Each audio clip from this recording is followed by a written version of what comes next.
Today's topic? No, honey, I totally don't already have this game.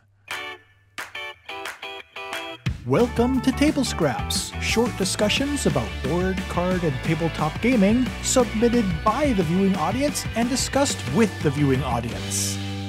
Hey there everyone, welcome back to another episode of TABLEscraps, the show where I live stream with the studio audience here on YouTube to discuss a topic about board and card and tabletop games. And the topics themselves are submitted by the viewing audience as well. And today is no exception, because today's topic comes to us from viewer Pierre Allard, who asks, "Hey everybody, I think I have a topic idea that concerns a lot of gamers. And I hope you're right, Pierre, because we're gonna use it on today's show."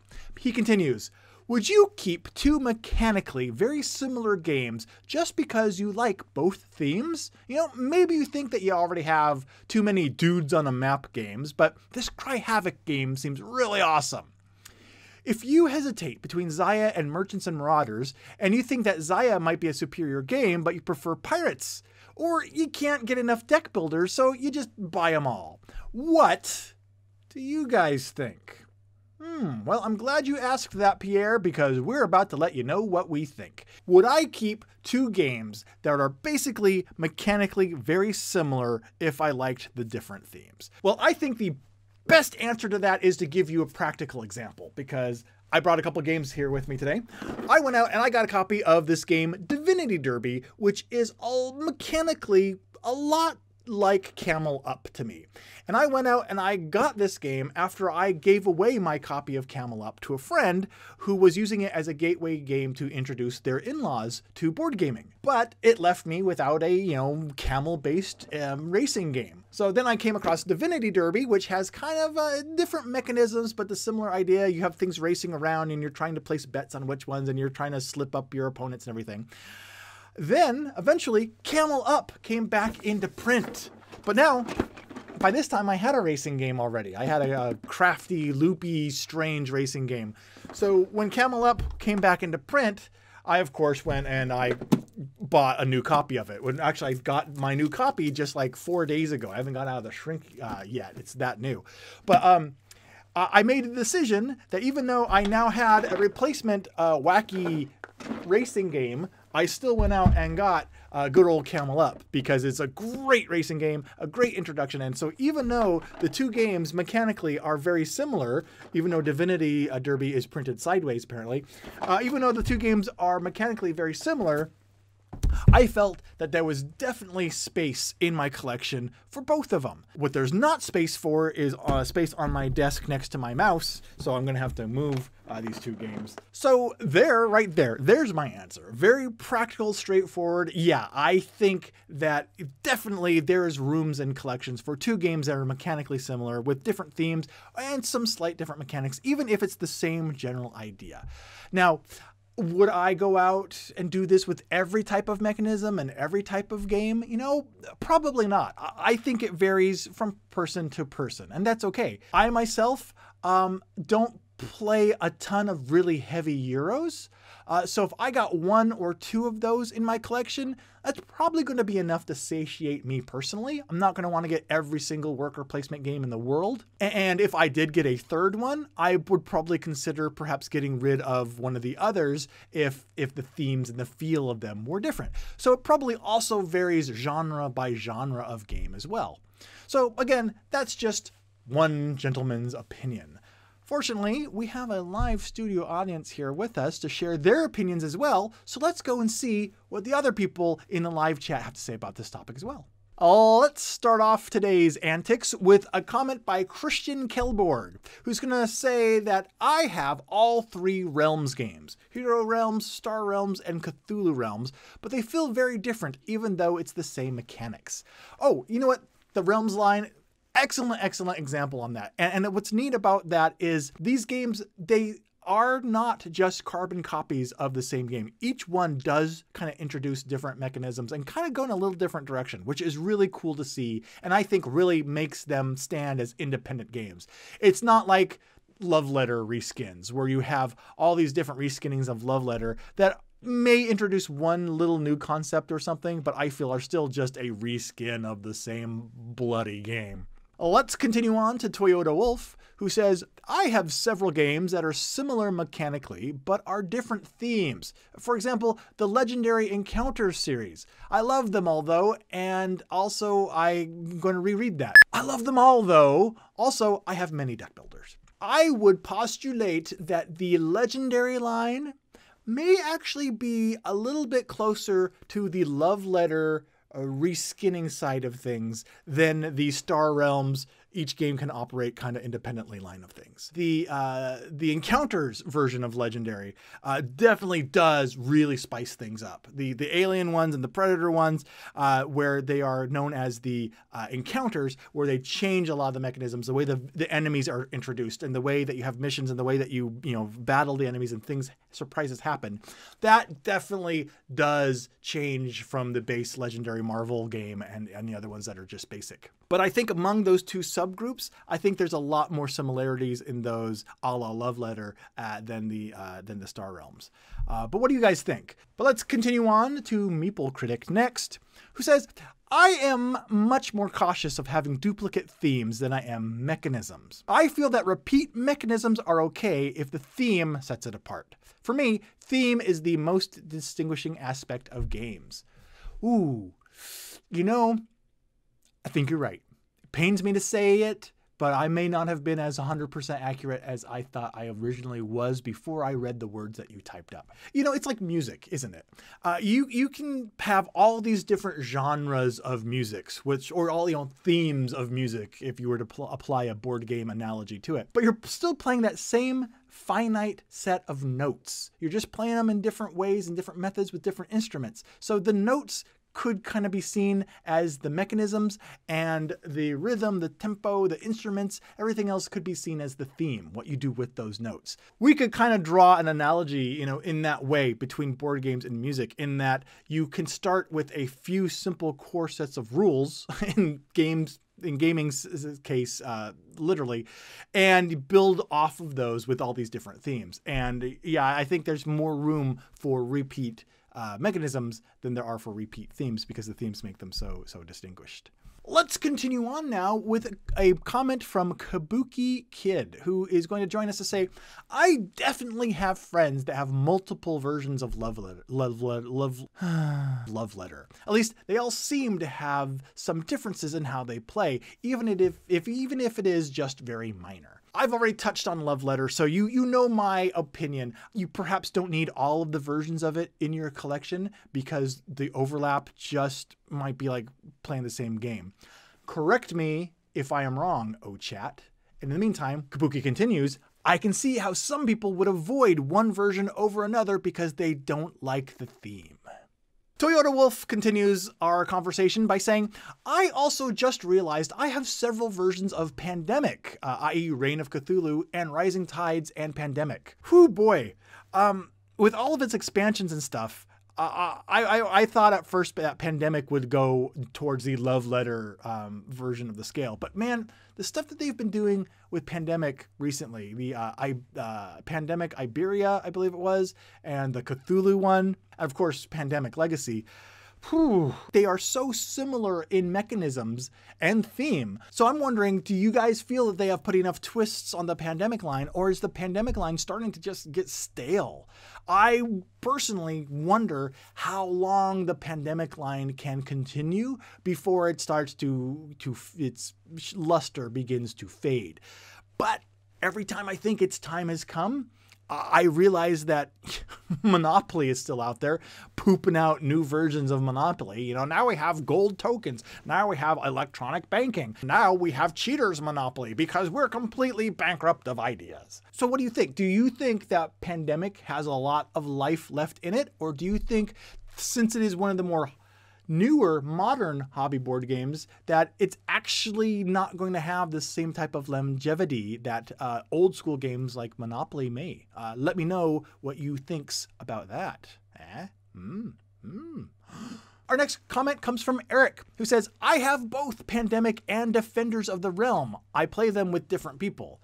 Oh, That's a really good example too, because Defenders of the Realm, with a completely different theme, but it does share a lot of those same mechanisms. So right there is an example that reinforces our idea that themes may be the more important factor in board game overlap in one's collections than mechanisms. And if anyone disagrees, yeah, I'll fight you. Kabuki Kid also mentions that Xayah and Merchants and Marauders both play differently enough to allow room for them in a collection, even though they're both sandbox exploration games in ships. There are also some times when a game is strictly better than another similar game. For me, Axis and Allies totally replaced Risk for me, and I have yet to play Risk since. And that was in the 80s. Interesting. I've been looking at this topic in one way, but there may be another way to look at this topic. You know, I was thinking about really adding games into a collection. You know, basically doing the test of when you're evaluating a new game, you know, do I already have something similar enough that it is worth adding this new game? And perhaps that new game would push out old ones. But how many of each distinct mechanism or distinct theme, how many of each of those do we need in our collection? What is the determining distilled core value of a game that really makes it distinct? And how many of that, you know, do you need? Let me know what you think about that in the comments below. Our next comment comes from Mike Jones, No Really, who says, so would Talisman, Relic, and Horus Heresy count? I own all of these, but there are differences in the mechanisms. So let's not get into the number of 40K inspired games that I own. Googly eyes. Yeah, I know that the 40K universe has been applied to many, many different games. So there's one theme that covers a wide range of different mechanisms. I think the answer to that question is within your post itself, if I may get introspective here. Because the fact that you feel that there's enough variance and room for all three of those in your collection, I think right there demonstrates that the answer is, yeah, there is room for these. I think like with so many topics that we discuss, you know, the fun is just mentally chewing on the topic itself and discussing it. I don't think there's a definitive answer here to this topic. So I really think it's going to depend on a gamer by gamer basis. So Pierre, I apologize. I don't have a definitive answer for you. I think the fun in it is each individual gamer's exploration and experience finding new games and figuring out what works for them and what they want to collect. Dragonfire Beard roars in to say, I find mechanics make the game more enjoyable, but I do enjoy a good theme. So I'm kind of torn on this. And Dragonfire Beard also continued to say that I enjoy my dungeon crawlers and they are similar in that aspect, but having the different heroes and monsters or campaigns makes it enjoyable to me still. Excellent example there. Yeah, dungeon crawlers. Wow. I mean, you can't fall off of a chair without there being another dungeon crawler there to break your fall. So definitely, it's amazing to me sometimes how much every time I think that a certain genre or category or set of mechanisms is satiated in the marketplace, someone comes up with something that introduces a new one that people still get excited for. And that's really neat to see. Demo Weasel says Robinson Crusoe and First Martians both have the same core game mechanisms, but they are different enough in flavor and flow that I'm happy to keep both in my collection. I think that First Martians and Robinson Crusoe are an excellent example. Robinson Crusoe seems to be a little bit more of a refined game at this point because it's been around a little bit longer and it's been kind of revised a little bit. First Martians is newer and still, I think, a little more rough around the edges. But me personally, I am drawn to First Martians more than Robinson Crusoe. But yeah, I would still play Robinson Crusoe. And I don't know, though, if I would add it to my collection unless I found like a really good deal on it. Because to me personally, First Martians scratches that itch. But I can totally see between Robinson Crusoe and First Martians, I can definitely see their theme and their flow and their approach to it being different enough that having room for both. So I think that those two games are a prime example of this topic. So thank you for bringing those up. Let's continue on with Trevin, who joins us to say, I don't know that I agree that true reskins like Love Letter or Legendary belong in this discussion. There's a difference between similar games and the same game with a different theme. Ooh, really? I can totally see where you're coming from, Trevin. And yeah, I do not disagree with you. But, just for the sake of this discussion, just to get people to type things in the comments and share their own points of view, let me ask you a question. How close can different games be before they are essentially the same game? There was, I cannot remember the name of it, I apologize, but there was a card game that was published a while ago that I believe Wizards of the Coast actually brought a lawsuit against because it was basically a total and complete ripoff, alleged ripoff, to Magic the Gathering. The card layout style, the mechanisms, totally just so similar. It was just like a re-skinning of Magic, but it was a different game by a different publisher. So where does that fall into this? Would that be a similar game, or would that actually just be the same game with a different theme applied to it, even though it was created by a different publisher? So my point is that you say there's a difference between similar games and the same game with a different theme, but I'm wondering if that implies that those same games with a different theme have to be created by the same publisher. Whereas I think there may be more of a gray area, and perhaps it's not as black and white of a statement as it seems. Again, I'm just saying that for the sake of discussion. I actually don't disagree with you, but got to do something on YouTube. So there it is. Just to douse water on my own argument, Trevin did then immediately follow up by saying reskins are different than the difference between Camel Up and Divinity Derby. So perhaps, Trevin, before I even made my rebuttal, perhaps you already addressed my concern with that very post. So, yeah, as seems to be the norm for a TABLEscraps episode, we may have deviated and morphed the discussion a little way, straying from the original question itself. But I think that it's, like I said, it's one of these questions, one of these topics that I don't think that there's a black and white answer to it. The fun in it is in the discussion. And that's why I encourage you watching to continue this discussion in the comments below, because I would love to know what you think about this. Mechanisms versus theme, what makes a game distinctive as an actual game, and how many games like that do you need in your collection before you have enough of them? Let me know, and we'll continue the discussion from there. In the meantime, episodes like this are made possible by viewers just like you who've been supporting Pair of Dice Paradise's Pod Pledge fundraiser campaign. Thank you to everyone who's been supporting the channel, because every little bit helps and is appreciated. Until next time we get a chance to get together again, I've been Chaz Marler from Pair of Dice Paradise, and I have been having a discussion with the YouTube live chat, who is from all over the place. Literally just everywhere, perhaps even out of town. So until next time we get a chance to get everyone together in this location, thanks. I'll talk to you again soon. Take care.